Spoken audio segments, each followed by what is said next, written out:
ভারতের বিরুদ্ধে দুরন্ত পারফরমেন্স করল নিউজিল্যান্ডের দুই opener Henry Nicolas and Devon Conway. এই দুই ব্যাটারের সৌজন্যে কার্যত ৩০০ রান স্কোর কার্ডে তুলতে সক্ষম হলো কিউইরা। দুরন্ত পার্টনারশিপ এবং তাদের ব্যাটিং যথেষ্ট পরিণত, ধরে খেলার প্রবণতা বেশি। ক্রমশ এই দুই ব্যাটার ভয়ঙ্কর হয়ে উঠছিল। তাদেরকে প্যাভিলিয়নে ফেরত পাঠানোটা খুব খুব গুরুত্বপূর্ণ হয়ে উঠেছিল ভারতীয় বোলারদের ক্ষেত্রে।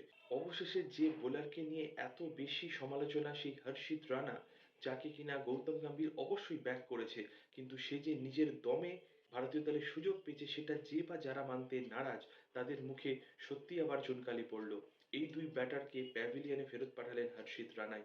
২০২৫ মরশুমে হর্ষিত রানাই ভারতীয় দলের সবচেয়ে বেশি উইকেট তুলে নিয়েছে এক বছরের ক্যালেন্ডারে। ২০২৬-এর শুরুটাও কিন্তু বেশ ভালো হলো। আজকের ম্যাচের গুরুত্বপূর্ণ ২ উইকেট তুলে নিয়ে হর্ষিত রানা ভারতকে ম্যাচে ফেরালেন, এটুকু বলাই যায়।